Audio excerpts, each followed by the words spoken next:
obviously the call of NDA came. Before that, I also took admission in BTech in AMU. When I represented the country in National Day Parade of Seychelles, there's no force which can work on all the four segments. Marcos can operate on land, in air, in water, and underwater. We have a saying that train as you fight and fight as you train. I think the society is never satisfied.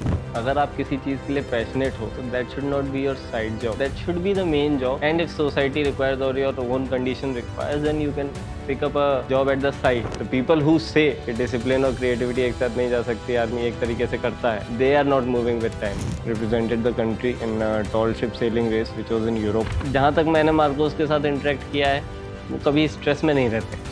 वो बहुत मस्त मौजी आदमी होते हैं. मेरी सारी education and upbringing जो हुई है वो अलीगढ़ में ही हुई है. I started my education from Saint Fidelis senior secondary school, after which I took admission into Syed Hamid senior secondary school in AMU. That was one thing that I'll always cherish. The national flag moving ahead of you at your command, the contingent is moving. That was amazing. Army का बंदोबस्त, navy की posting और air force का work culture are the best. जब भी country में कुछ problem आती है and whenever we are taking a step, army is deployed, air force is deployed, armies move, air forces move, but Indian Navy is deployed but never move. So why is Indian Navy not coming into the action? So in simple words, last time when we went to war. Jai Hind everyone, I am your host Nikunj and welcome to another episode of Out of the Box. In today's episode, we'll deep dive into the world of discipline, courage and search for purpose. What does it take to wear the uniform?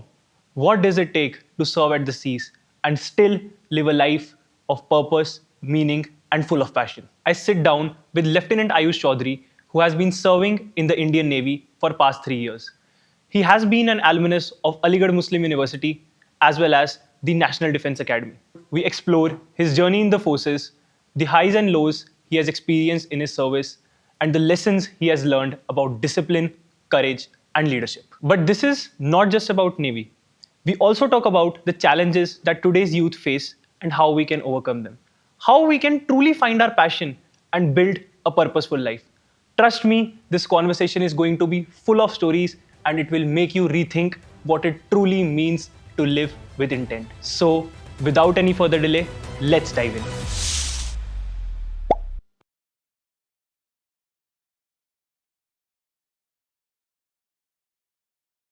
Welcome to the show, sir. It's an honor to have you.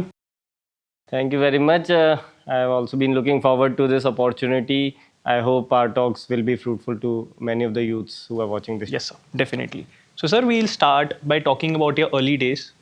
कैसे आप बड़े हुए, कहाँ school गए, और फिर defence की तरफ आपका ध्यान कैसे गया, उस तरफ करियर कैसे परस्यू किया? So actually my native village is from Mathura district, but मेरी सारी एजुकेशन एंड अपब्रिंगिंग जो हुई है वो अलीगढ़ में ही हुई है. I started my education from Saint Fidelis senior secondary school. I was in that school from my LKG till my class 10th, after which I took admission into Sayyid Ahmed Senior Secondary School in AMU, from where I completed my 11th and 12th. So while I was also preparing for JEE and looking forward to take admission in a BTech college, in the back of my mind I had this thought that I can also utilize the opportunity to join NDA, because NDA is right after 12th. I was good in sports. I like to play extracurricular activities and running and everything. So yes, from 11th class onwards, I can say that my route to NDA began. I was fortunate enough to crack the written exam in the first go, and post that, obviously the call of NDA came. Before that, I also took admission in BTech in AMU. But however, after my SSB, obviously that didn't work out for me well. I left the college and I went to NDA. And in NDA, I was given 139th course, Delta Squadron. I left the BTech behind once I was through with the SSB. I didn't have anyone to guide me much in my family, because I'm from a civilian background. I do not have any army background or any close relatives who are in the army. So my whole and sole information source was my father and the internet and all my friends who had been helping me to understand the process of indulging into NDA. So this brings me to two questions. First, Saint Fidelis school से आपने बताया you change to AMU. What was the reason? What changes you saw after becoming from St. Fedlis School to AMU? And secondly, you mentioned you are from a civilian background, and mostly जो civilians रहते हैं, they are not very well versed with the defense background, and उनको कई बार ऐसा बताया जाता है, ऐसा perception है कि उनको काफ़ी difficulties भी आती हैं, and डिफेंस वालों को एक मोटिवेशन भी रहता है कि they have seen their father grandfather fight in world Wars and मुझे भी डिफेंस में जाना है. सो आपका ये कैसे बना? How did you start? So in St. Fidelis, it was a convent school, gave me many traits and helped me a lot in developing the uh, abilities which I have today. I shifted from St. Fidelis to AMU to secure a better education after my 12th. So basically, since AMU is a big university, Aligarh Muslim University has its name and everything. So that thing was there in my mind that once I come in AMU, I would be better able to focus on the competitive exams. So that was one reason. Plus the exposure when you are a part of a bigger organization as AMU, you get to learn a lot of things which will help you further. So there was a lot of difference in the type of culture of a convent school and that of a university school. More focus was on the co-curricular activities when I was in St. Fidelis, whereas in AMU the focus shifted from co-curricular to uh, exceptionally competitive exams. And that's what I've been looking forward to when I joined AMU as well. Coming on to how I got the motivation, basically, my great great grandfather was a freedom fighter. Oh, So those talks have been in the family, in the village, and everything. That yes, we had some patriotic background, of course. Koi in close bloodline, we do not did not have any defense background, but a good career opportunity plus a chance to serve the nation. So we'll miss it. So sir जब SSB clear हुआ obviously बहुत लोगों का dream रहता है and obviously it would have been a great feeling one of I am sure one of the happiest days of your life. But then जब time आया academy join करने का and you would have exposure to all kinds of people, पूरे देश से लोग आते हैं, अलग अलग कल्चर से आते हैं एंड बहुत से डिफेंस बैकग्राउंड से होते हैं, बहुत से नॉन डिफेंस से होते हैं, नॉन डिफेंस में भी सबने बहुत अलग अलग चीज़ें की होती है. सो इस चेंज ऑफ इन्वायरमेंट में अर्ली डेज कैसे थे आपके इंडिया में? What were some memories from the early days or any experiences you would want to share? तो जो मेरे अर्ली डेज थे वो एनडीए जाके शुरू नहीं हुए थे, वो एक्चुअली एसएसबी में ही शुरू हो गए थे. बिकॉज एग्ज़ाम देने के बाद जब आप एसएसबी देने जाते हैं, वो जो एक माहौल एक आर्मी कैंटोनमेंट यूनिट का या फिर किसी भी डिफेंस यूनिट का होता है, उस माहौल को आप देखते हैं तो अपने आप दिमाग में एक चीज़ आती है कि हमें इस माहौल में ही आगे अगर बढ़ने को मिले तो कितना अच्छा होगा. तो वही टाइम था जब मैं एसएसबी दे रहा था, तभी मैंने उस रीजन को, उस एरिया को देखा जहाँ पर मेरा एसएसबी था. I give my SSB in Bangalore.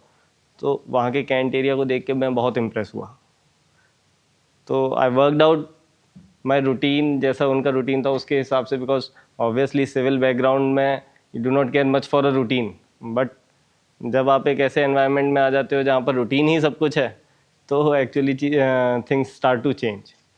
So SSB was a very good motivator and a very good experience, I would say. अगर आप डिफेंस एस्पिरेंट हो और आप एक आध बार अगर SSB दे के आ जाते हो तो आपको पता पड़ता है कि आप किस चीज़ के लिए मेहनत कर रहे हो. I think if you get an opportunity, सबको एक बार SSB ज़रूर देना चाहिए, है ना. आपको पता चलेगा कि क्योंकि जिस हिसाब से डिफेंस में अलग अलग कल्चर, अलग अलग प्रांत से लोग आते हैं, वैसा ही एसएसबी में भी होता है. आप बहुत सारे लोगों से ऐसों से इंटरेक्ट करते हैं जिनसे आप पहले मिले भी नहीं होते हैं, जो सब आप ही की तरह एक डिफेंस एस्पिरेंट है और सबके पास अपने अपने कुछ ट्रेड्स हैं. तो हर आदमी से कुछ ना कुछ सीखने को आपको मिलता है. तो मेरा जो चेंज ऑफ एनवायरनमेंट था वो एक्चुअली वहाँ से शुरू हुआ.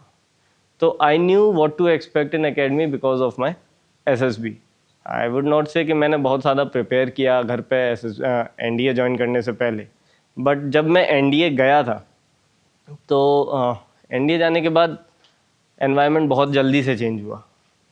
मेरे पास टाइम नहीं था to acclimatise because due to my joining letter I had my joining a little late. मतलब बाकी लोगों से 10-12 दिन बाद मेरी जॉइनिंग हुई एनडीए में.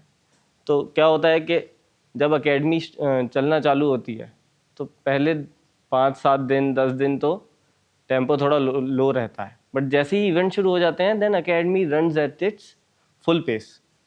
हर कोई आदमी अपने काम में फोकस्ड है, अपनी जॉब कर रहा है और अपनी जूनियर्स को सिखा रहा है। ऐसे टाइम में मैं अकेडमी पहुंचा तो फर्स्ट ऑफ ऑल तो I was very mesmerised by जैसा भी वहाँ का माहौल था, जैसा वहाँ का इंफ्रास्ट्रक्चर था, तो it was one of a kind. And मैंने पहले कभी ऐसा देखा नहीं था। I was mesmerised by that.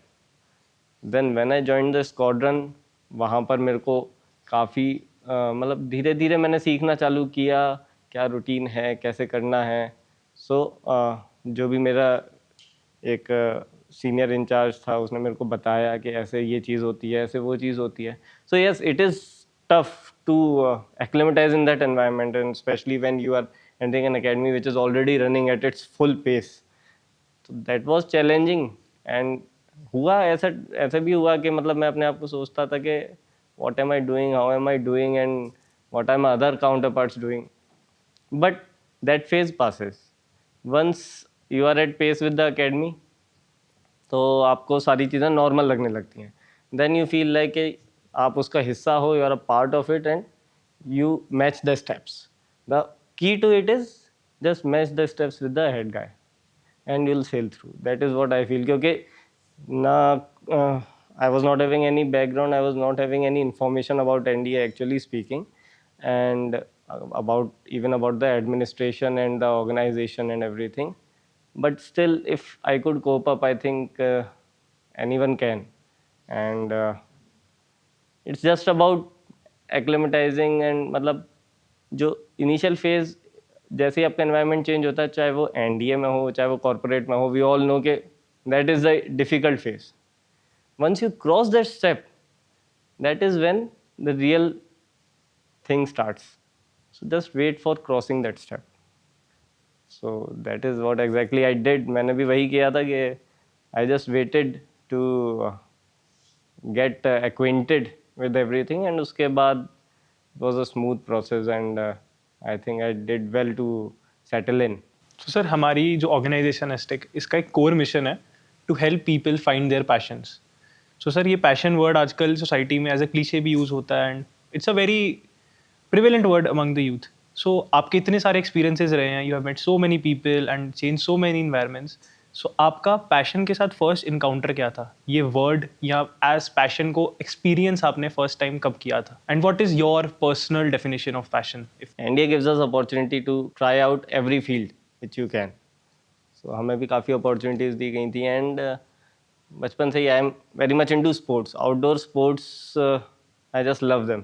ठीक है, मैं कोई अपॉर्चुनिटी छोड़ता नहीं बाहर जाके खेलने की। India give us opportunity to play a lot of sports. मैंने वहाँ पर जाके नए गेम्स सीखे, नए स्पोर्ट्स सीखे, and playing them gave me feeling of satisfaction कि हाँ चलो मज़ा आ रहा है ना। There are many things that you learn there and many things which you do not like, लेकिन जो चीज़ मेरे को पसंद आई, जो सबसे पहला कनेक्शन मेरा उस अकेडमी के साथ था, दैट वाज थ्रू स्पोर्ट्स। वहाँ पर जैसे ही आप नई चीज़ें सीखते हो तो you face a lot of difficulties, but that was one part जो विच गेव मी हैप्पीनेस। तो that defined my passion, and that was the मतलब ट्राई सर्विस ट्रेनिंग फेज। लेकिन जैसे ही हम स्पेशलाइज सब्जेक्ट्स की तरफ बढ़ते हैं, जैसे ही हम अपनी सर्विस के बारे में पढ़ना शुरू करते हैं, तो वहाँ से सर्विस के लिए पैशन निकलना शुरू होता है।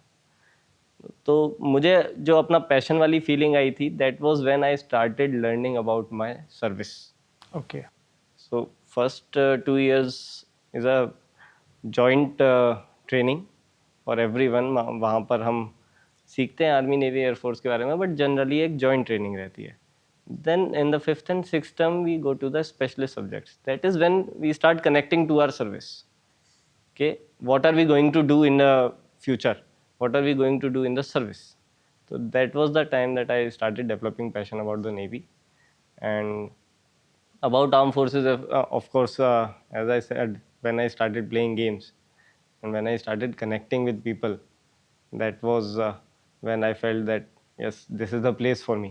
सो सर जैसे कि आपने बताया कि जब आपको एनडीए में स्पेसिफिक नेवी की ट्रेनिंग मिली, स्पेसिफिक नेवी सर्विस में आप गए, तो then you felt passion for that particular service.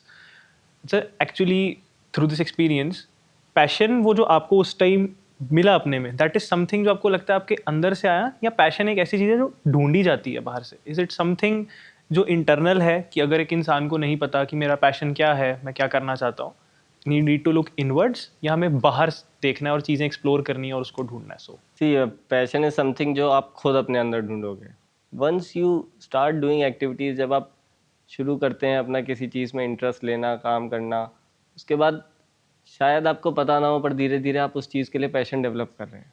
मान लो कोई एक नया गेम है, कोई आदमी खेलना सीख रहा है, ठीक है, उस गेम को जब वो सीख रहा है तब उसे नहीं समझ में आएगा कि वो उसका पैशन है, but slowly and slowly he will start developing passion for that game. तो yes, you will have to search within you for your passion, that is true, but till the time you do not try it out, ऐसे आपको अचानक से struck नहीं होगा कि हाँ चलो आर्ट मेरा एक पैशन है, मैं आर्ट शुरू कर देता हूँ।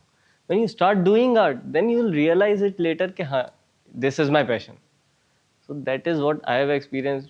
As I told earlier also, when I was in ongoing training, that was the time I realized that yes, this is my passion and this is where I belong. This is where I should have been, and I was fortunate enough to be there.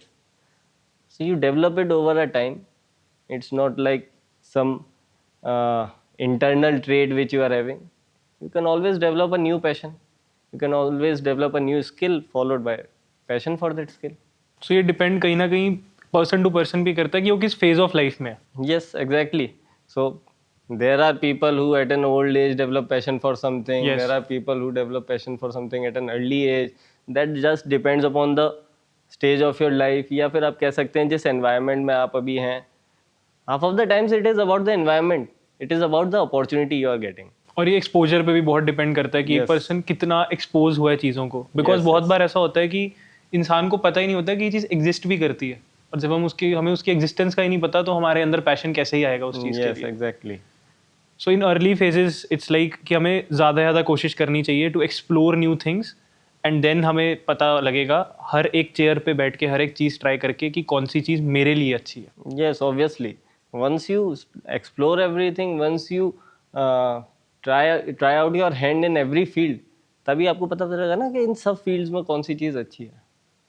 So that is one, and that is where I feel that defense forces are very good at developing, at helping you develop your passion, because we are in such a profession जहाँ पर हमें opportunity हर चीज़ की दी जाती है. There is not a single thing that we want to do and we are not given any opportunity for. You can take anything. आप art ले लीजिए, music ले लीजिए, sports ले लीजिए, adventure sports ले लीजिए, climbing, mountaineering, and anything and everything. You get an opportunity and subsequently आप explore कर सकते हो, आप अपना passion bring out कर सकते हो. Have you heard about the book called Atomic Habits? Yeah, I have. Atomic habits by James clear. तो उसमें जेम्स क्लियर ने ये मेंशन किया है कि the most important thing in life that shapes you, जो आपकी लाइफ में आप क्या करोगे लॉन्ग टर्म में आपकी चीज़ों को इम्पैक्ट करेगी, that is what you do on a daily basis, are habits. और वो हैबिट्स तभी बन पाएंगी when you have the right environment. और आपने भी बात की इन्वायरमेंट की, and you have been in NDA, and defence forces तो एक अच्छी कम्युनिटी के लिए, एक अच्छे पीयर ग्रुप के लिए वैसे ही बहुत फेमस है. But at the same time sir, internet पे एक सेक्शन ऐसा भी है जो ये बोलता है कि कुछ सालों के लिए you have to live in solitude, you have to just distance yourself from everything, from your friends, from your family, from any other thing, and without any distractions you have to just focus on one thing and work on that.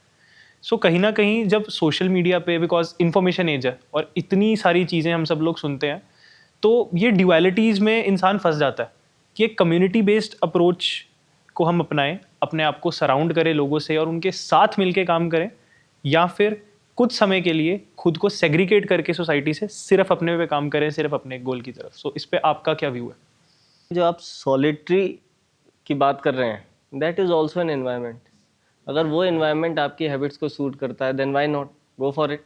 I would say that is also an environment, that is not a separate thing. So it depends on your need. आप उसे सबसे बेहतर तरीके से कैसे हासिल कर सकते हैं, ये आपको बताएगा कि आपको एनवायरमेंट अपना सॉलिटरी रखना है या फिर कम्युनिटी रखना है. हर चीज़ पे सॉलिटरी अप्रोच हेल्पफुल होगी नहीं, और जिस चीज़ पे सॉलिटरी अप्रोच हेल्पफुल हो सकती है उस पर अगर आप कम्युनिटी में रहते हैं तो it again becomes a problem. See like when we are preparing for an exam. So there are some people who prepare the best when they are in company of their other colleagues who are preparing for the same thing.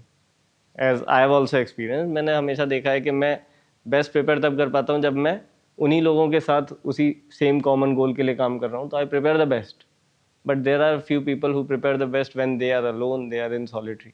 आपको बस choose करना है कि आपका best suited environment कौन सा. Basically two sides of the same coin. या सो कहीं ना कहीं हमें एक ओपन माइंड की सबसे ज़्यादा ज़रूरत है यहाँ पे, कि एक ओपन माइंड होके रैशनली सोचा जाए कि मेरे लिए क्या सही है.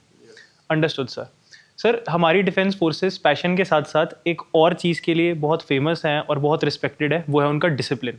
आई think the discipline of the Indian arm forces, हर एक भारतीय जानता है कि हमारी फोर्सेस कितनी डिसिप्लिन वे से डेली बेसिस पे अपना काम करती हैं. But sir again, because of social media information age है, तो कहीं ना कहीं ये कहा जाता है कि जितनी ज़्यादा मोनोटनी आपके जीवन में आती है, उतनी ज़्यादा आपकी क्रिएटिविटी कम हो जाती है. सो सर, क्या ऐसा है कि अगर आप डिसिप्लिन्ड हैं, एज इन कि आप रोज़ एक ही काम लगातार फोकस के साथ कर रहे हैं, तो आपकी क्रिएटिविटी कम हो जाती है, या फिर एक्चुअली ये दोनों चीज़ें एक दूसरे को कॉम्प्लीमेंट करती हैं? ये दोनों चीज़ें एक साथ कॉम्प्लीमेंट करती हैं एक दूसरे को, क्योंकि being discipline is not only following the same routine every day. The task जो आप जैसे पहले करते आ रहे थे वैसे ही उस टास्क को आज कर रहे हैं. With the developing age, if you do not develop yourself, you will be lagging behind. It is a fact in every field. आप किसी भी फील्ड में चले जाइए, अगर आप समय के साथ नहीं बदल रहे हैं तो आप समय से पीछे रह जाएंगे. But of course there are more than one way to do a given task. So ऐसा नहीं है कि जैसा पहले होता आ रहा था, superiors demand the same pattern. They just demand the work. How creatively we do it, that is up to us. So that's what I tell my juniors also, and my seniors demand from me also, that requirement from you is that work. But if you can do it more creatively and you're able to save some time or save some resources, then it's all good. The people who say कि discipline और creativity एक साथ नहीं जा सकती, आदमी एक तरीके से करता है, तो then they are not moving with time, because they are not able to see what we are doing.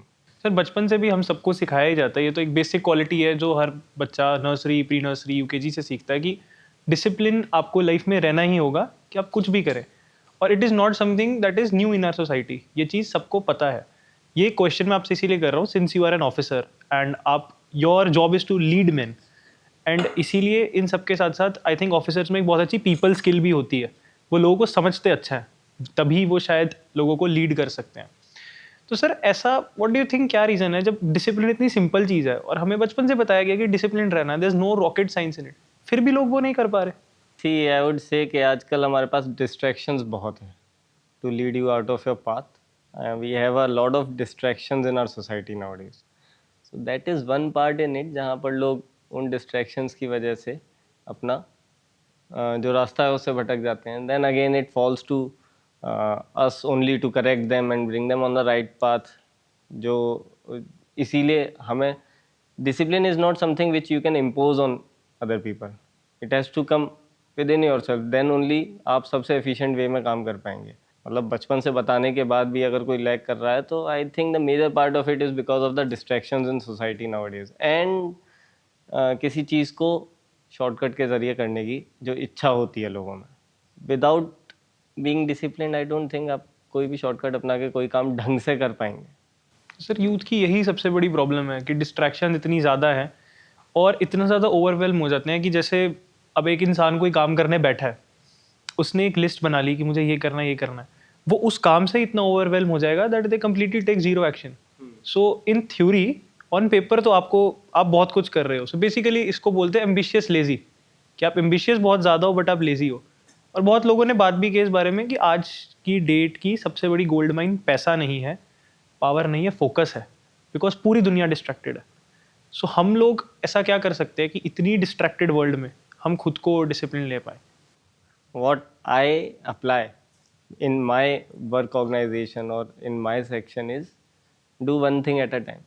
Break your task. हम क्या करते हैं, एक बहुत हैवी टास्क है आपके पास, break it into simpler pieces, solve one piece at a time, और उसके बाद आप आगे बढ़ो. Then you will not be overwhelmed, you will see the result of your work. आपने एक छोटा काम किया, उसका रिजल्ट आपके सामने होगा, आपको मोटिवेशन मिलेगा अगला छोटा काम करने के लिए, और ऐसे ऐसे छोटे काम करके आप वो जो कंप्लीट वर्क है वो आप ख़त्म कर सकते हैं. For example, like you are organising a party, तो देर आर 1000 थिंग्स, 1000 चीज़ें होती हैं एक पार्टी ऑर्गेनाइज करने में.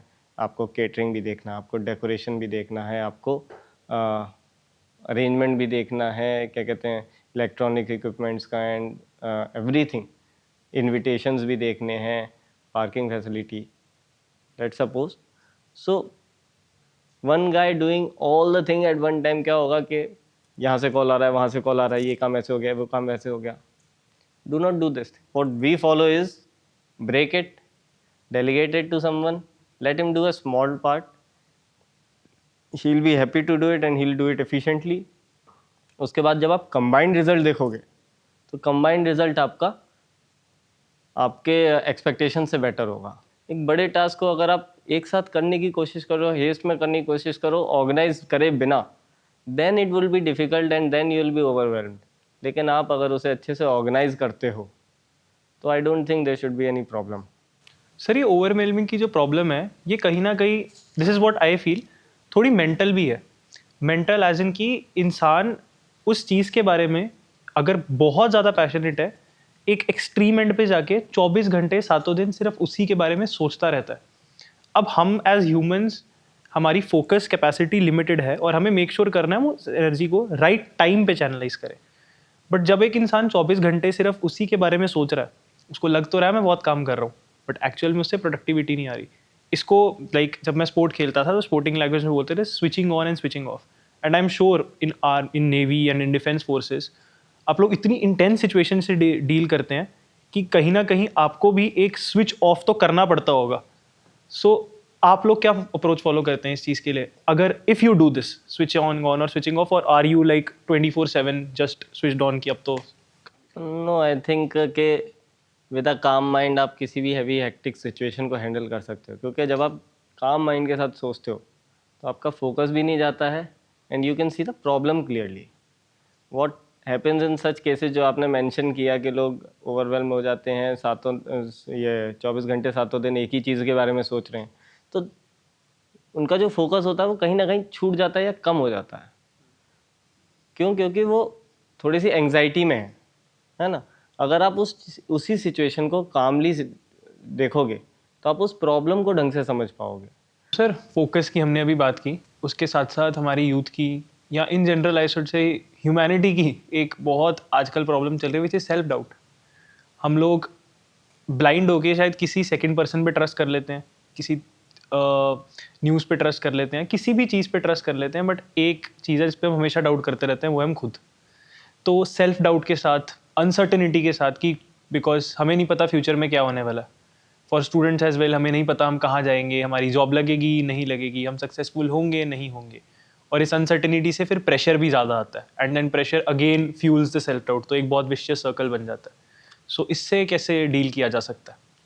सो वेरी राइटली सेड, आजकल जो यूथ में हो रहा है कि सेल्फ एस्टीम लोगों का बहुत कम है, जिसकी वजह से वो आगे नहीं बढ़ना चाहते, क्योंकि उन्हें लगता है कि हम एक कदम आगे लेंगे और कुछ ख़राब हो जाएगा and we'll fall back again. Everywhere the key is short steps only.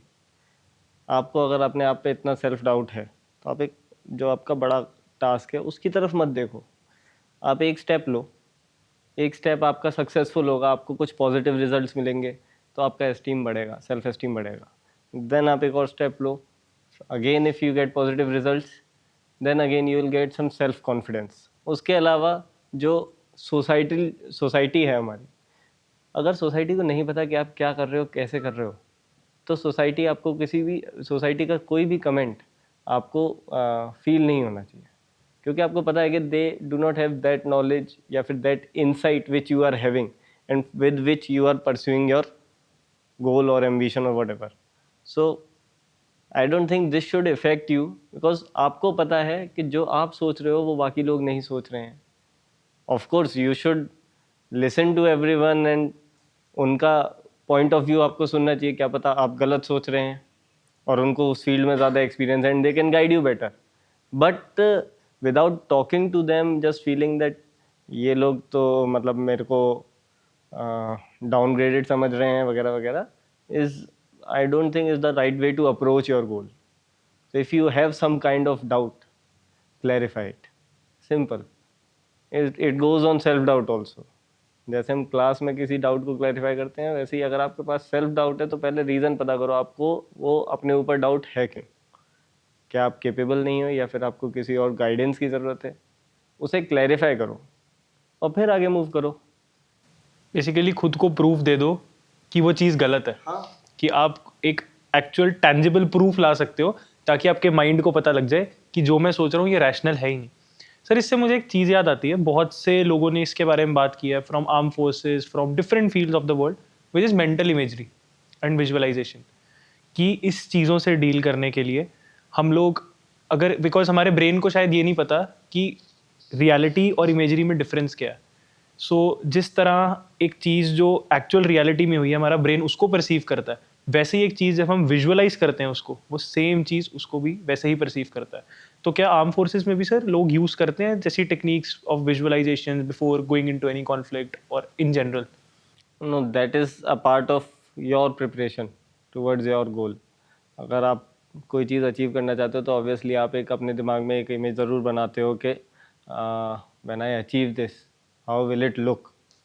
Correct. But I don't think there is some any fixated technique on this that you should do this and that. It is person to person. जिसको उस चीज़ की knowledge है या फिर जिसको उससे पहले फ़ायदा हुआ है वो करता है यूज़, एंड जिसके पास अवेयरनेस नहीं है उसके बारे में वो शायद नहीं यूज़ करता है. It is not stagnant in the armed forces, I would say. But you have seen people do this. I've myself done it. Okay. Because I've experienced that yes, it helps to see yourself when you have achieved the goal. It makes you feel that yes, you can do it, and what will be the feeling after you do it. So that is there, but it's not something which is inculcated in you as being in defense forces. It is person to person. Okay. और sir एक और चीज़ की, like आप लोग इतना सारा काम कर रहे हैं, यू हैव, लोगों को लगता है कि जो फोर्सेज है उनका काम सिर्फ गोली चलाना ही है और सिर्फ 1-to-1 लड़ना ही है, बट बैक एंड बहुत सारी चीज़ें होती हैं जो काम हमको यूटिलाइज करनी होती है. और सर इतने हैवी वर्क में और इतनी रिस्पॉन्सिबिलिटी का में आई am sure exhaustion will be a part, both physical and mental.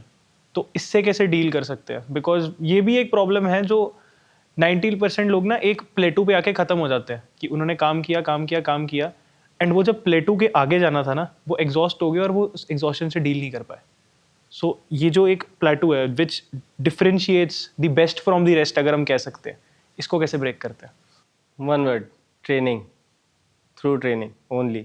All those mental barriers, all those physical barriers, those are all broken by training, by constant practicing of what you have to do. ठीक है. तो अगर आप trend well हैं तो आपको इन चीज़ों की सोचने की ज़रूरत नहीं पड़ेगी. आप हमारी फोर्सेस की जो ट्रेनिंग अकेडमीज हैं, they are more than capable to make you physically and mentally resilient. तो आई डोंट थिंक कि अगर आपने अपनी ट्रेनिंग ढंग से करी है तो आपको किसी भी इस तरीके की दिक्कत आनी चाहिए. ठीक है. So we have a saying that train as you fight and fight as you train. So if you have trained well, then the fight will also look like a training session. So that is all upon how well you have prepared. The more you sweat in peace, the less you bleed in war. So that is a common thing. That is because of that only. जितना आप practice उस चीज़ को बार बार कर लोगे, जितनी बार you have gone through the procedure, उतनी ही कम दिक्कत आपको होगी when you are actually doing the procedure. That happens when we come to physical and mental fatigue. So when we are training, we are already exposed to such mental and physical stresses that it gives us capabilities to withstand all that pressure, I would say. Still काफ़ी ऐसे times होते हैं जब there is an overwhelming amount of work, then to deal with it we have our ways and means, we have our recreations, we have our sports always. So it becomes easier when you are in a group dealing with things. Sir ये चीज़ एकदम से मेरे दिमाग में आई कि recreation की आप बात कर रहे हैं कि डिफेंस फोर्सेस आपको अपने काम के अलावा भी अपने पैशन परस्यूट्स परस्यू करने की अपॉर्चुनिटी देती है, बट एक आम इंसान, एक सिविलियन डेली लाइफ में शायद ये चीज़ नहीं कर पाता. जब उसके ऊपर रिस्पॉन्सिबिलिटीज़ आती हैं, वो किसी भी तरह की हो सकती हैं, फैमिली रिस्पॉन्सिबिलिटीज़ या फाइनेंशियल रिस्पॉन्सिबिलिटीज़, वो अपने पैशन को कहीं ना कहीं भूल जाता है। लेकिन आप लोगों ने एक बहुत अच्छा बैलेंस बना के रखा है, that you are the best in your work, but at the same time आप उसके साथ अपने पैशन को नहीं भूले, और हर इंसान अपना पर्सनल पैशन परस्यू कर रहा है। So as an officer, as a person in the arm forces, आप हम सिविलियंस को क्या एडवाइस दे सकते हो कि हम इसको अपनी लाइफ में कैसे इनकलकेट करें, कि हम जो भी लाइफ में करें, जैसी भी सिचुएशन हो, हम उस चीज़ से हटे ना। So I think I've discussed it with some people now. Like I discussed last time, basically अगर आप किसी चीज़ के लिए पैशनेट हो तो that should not be your side job. अगर आप किसी चीज़ को पैशनेटली करना चाहते हो तो that should be the main job. And if society requires or your own condition requires, then you can pick up a job at the side. So that is what I feel. If you are truly passionate, then you should follow your passion. ऐसा नहीं कि society के pressure की वजह से चलो हमने एक जॉब पिकअप कर ली, we are doing the job, लेकिन हमारा ठीक है एक पैशन भी था तो उसको हम साइड में फ्री टाइम में थोड़ा बहुत परस्यू कर लेंगे. Instead you should pursue your passion to the fullest and keep that job at the side, even if at all it is required. Sir mostly society में आजकल यही हो रहा है कि लोग एक इंसान को एक फील्ड में जब अच्छा करते देखते हैं ना, तो उसके पीछे चलना शुरू कर देते हैं। वो ये नहीं सोचते कि क्या मैं वो करना भी चाहता हूँ। इसकी वजह से हो ये रहा है कि शायद लोग सक्सेसफुल बहुत हैं, कोई कॉर्पोरेट में बहुत अच्छी पोजीशंस पे director, partners, and they are earning crores a year, but उनके पास वो हैप्पीनेस नहीं है, और हैप्पीनेस के कारण उनकी क्वालिटी ऑफ लाइफ नहीं है। But on the flip side, अगर हम आर्म फोर्सेस की बात करें, I have never met any officer और any person in the arm forces जो बोले मैं अपनी जॉब से सेटिस्फाइड नहीं हूँ। तो सर जैसे आपने बोला कि पैशन को मेन जॉब रखो और उसको साइड जॉब रखो, लेकिन हमारे यहाँ पे उल्टा हो रहा है और उसकी वजह से क्वालिटी ऑफ लाइफ नहीं है। तो डिफरेंस इन दोनों के बीच में जो पड़ता है वो एक ही वर्ड है, पर्पस। सो इस पे आप थोड़ी लाइट डाल सकते हो कि पर्पस क्वालिटी ऑफ लाइफ को डायरेक्टली या इनडायरेक्टली फ्यूल कैसे करता है? I think the society is never satisfied. एक चीज़, आप you are earning crores, but if you can shift to lakhs and pursue your passion, I think you will be more happy. Correct. थोड़ा सा कम कमाने से अगर आपको आपको पैशन परस्यू करने को मिल रहा है, then I think you will be more happy. That is what I think we follow. मतलब कम कमाने का नहीं, but we never leave our happiness, never leave our passion, because you will be efficient in your work when you really want to do it. जब आप अपनी इच्छा से उस काम को करेंगे तभी सबसे बेहतर काम करेंगे. तो मेरे हिसाब से यही है कि अगर आप किसी चीज़ से खुश नहीं हैं तो थोड़ा बहुत कॉम्प्रोमाइज़ करके अगर आप खुश हो सकते हैं तो आपको वो कॉम्प्रोमाइज़ करना चाहिए. So sir, now we'll come to the most exciting part, talking about your service. I'll just start with a very simple question. Why Navy? See, I always like to explore, and Navy gives me an opportunity to actually explore many things, many countries, and even round the coastline. Since we have a long coastline, so I get a lot of opportunity to explore and move to different places. That is what I love about Navy. Plus, there is a saying when you compare Army, Navy, and Air Force, that Army का बंदोबस्त, Navy की posting और Air Force का work culture are the best. आपको work culture चाहिए, बंदोबस्त चाहिए या पोस्टिंग चाहिए, उस हिसाब से आप अपनी सर्विस डिसाइड कर सकते हैं. नहीं तो कोई स्पेसिफिक पैशन है आपका जो आपको जिसका एक्सपोजर ज़्यादा नेवी में मिलता है तो आप वो उसके हिसाब से चूज़ कर सकते हैं, या आर्मी में मिलता है उसके हिसाब से चूज़ कर सकते हैं. तो that was my reason behind it to explore basically. थोड़ा ये डिफेंस फोर्सेस हमारी आजकल, बिकॉज करियर ऑप्शन इतने हैं, तो कहीं ना कहीं लोग कॉर्पोरेट से भी कंपेयर करते हैं कि मैं कॉर्पोरेट में जाऊँ या डिफेंस में जाऊँ. तो एक बहुत बड़ा डिफरेंस है कि I am not saying corporate में नहीं होता, but when you are working in the defence forces you are working for a cause. दोनों में अगर किसी को चूज़ करना है तो वो कैसे अंतर कर सकता है? नहीं, actually it's great environment to work in, and एक डिफरेंट फील्ड है जो कि सबको नसीब भी नहीं होता है. I do not feel that my job is more challenging and corporates are not that challenging and all, because उनके चैलेंजेस मुझे नहीं पता है, मेरे चैलेंजेस शायद उन्हें नहीं पता होंगे.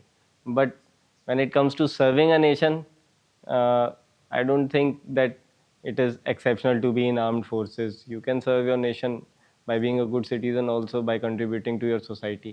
and in a lot many ways. It is not fixated with the armed forces.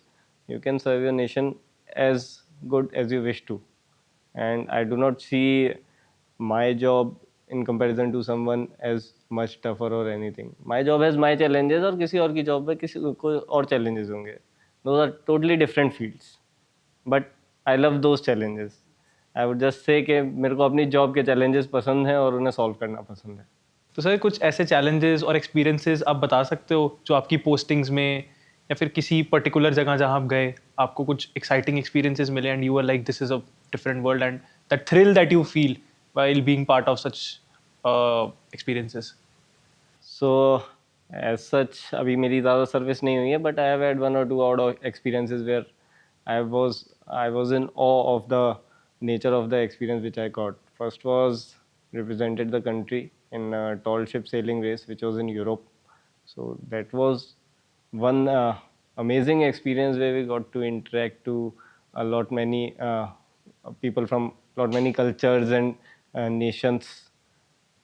The second was when I represented the country in National Day Parade of Seychelles. So I was part of the contingent which represented India, and we could see on the streets people shouting Vande Mataram and Bharat Mata Ki Jai, and that was something very satisfying and very soothing to my soul. I'm sure sir वो environment ही अलग होता होगा when you are representing your country and Yeah, representing India, carrying your flag and people are shouting your country's name. That would have been a exceptional feeling. Yeah, that was amazing. I even get goosebumps when I think about that moment, because that was one thing that I'll always cherish. The national flag moving ahead of you at your command, the contingent is moving. That was amazing. Sir थोड़ी ये एक question है like एकदम से दिमाग में आया कि आप लोग इतनी सीरियस जॉब कर रहे हो where everything is on your command, you are leading your man, they are even too ready to give their life on your command. तो ऐसी सिचुएशन में कई कुछ लाइट मोमेंट्स होते हैं. हाँ, बिल्कुल होते हैं. जो हमारी वॉर्स में पिछले हिस्ट्री में काफ़ी लाइट मोमेंट्स रहे हैं जो आजकल भी इंस्टाग्राम पोस्ट पे आते रहते हैं. And without these cherishable moments, I don't think you'll be able to maintain that work environment. So yes, we have light moments, we have and without it I don't think we'll have that efficiency with which we work. So बहुत important है कि आप अपने work culture को इस तरीके से maintain करके रखें कि आप अपने दुख और अपनी खुशियाँ अपने सीनियर्स के साथ, जूनियर्स के साथ शेयर कर सकें. वो एक एनवायरनमेंट को स्ट्रेसफुल होने से बचाता है बेसिकली. तो जो स्ट्रेस होता है वो उस समय ख़त्म हो जाता है जब आप अपनी चीज़ों के बारे में ओपनली बात करते हैं, हंसते हैं, मुस्कुराते हैं, एक दूसरे का सपोर्ट करते हैं. That's why they say forces are a family. या ऑब्वियसली. सर ये लाइट मोमेंट से अब एक ऑपोजिट स्पेक्ट्रम पे शिफ्ट करते हैं. बहुत लोगों को नहीं पता. People know about army, people know about even आजकल पैराशूट रेजिमेंट, स्पेशल फोर्सेज हमारी, they are getting very famous on social media and they should, because I feel जो वो काम हम लोगों के लिए कर रहे हैं हम इतने इंडेटेड हैं उन लोगों से, हम कभी वो चीज़ चुका ही नहीं सकते उनकी जो चीज़ वो हमारे लिए कर रहे थे. Walk with their life on their hands so that we can breathe. बट लोगों को ये नहीं पता कि एक जिसको हमारी डिफेंस की सबसे डेंजरस स्पेशल फोर्स बोला जाता है वो है MARCOS, and that belongs to navy. सो आपके मार्कोस के साथ अगर कुछ एक्सपीरियंसेस रहे हैं या आपके कोर्समेट्स और योर कोलीग्स जो अगर मार्कोस का पार्ट रहे हैं और उनकी कोई ऑपरेशनल स्टोरीज जो आप शेयर कर सकते हैं. There is no force which can work on all the 4 segments. Marcos can operate on land, in air, in water and underwater. So these 4 segments, all the 4 segments are covered by Marcos. I don't think कोई और special force है हमारी जो चारों segments में cover करती है. And of course, I have interacted with my colleagues and course-mates who are a part of Marcos, and it's a very tight training process and selection process. Marcos में select होना बहुत ज़्यादा क्या कहते हैं मुश्किल प्रोसेस है. एक बार आप उस प्रोसेस को क्लियर कर लेते हो उसके बाद आपकी जो ट्रेनिंग पीरियड होता है, that training is also tough tenure to survive. But वहाँ से निकलने के बाद आदमी की पर्सनैलिटी काफ़ी चेंज होती है, ये मैं कहूँगा ज़रूर. And they are the toughest that there is. Sir एक बार हमारी ऑडियंस जिनको नहीं पता कि मार्कोस की अदर दैन नेवी क्या स्पेसिफिक ट्रेनिंग होती है, अबाउट प्रोबेशन बोलते हैं आएंगे स्पेशल फोर्सेज में इस चीज़ को, उसके बारे में आप थोड़ी सिंपल लैंग्वेज में अगर थोड़ी लाइट डाल सकें कि जो इंसान को जिसने कभी सुना नहीं है कि स्पेशल फोर्सेस की एक अलग ट्रेनिंग होती है उसके लिए कि ये है क्या एग्जैक्टली। तो basically among all the trades जो उन्हें सिखाए जाते हैं उसमें पैराग्लाइडिंग भी है। पैराग्लाइडिंग उन्हें सिखाई जाती है, डाइविंग उन्हें सिखाई जाती है। They are told they are trained how to remain under water for whatever duration the operation requires.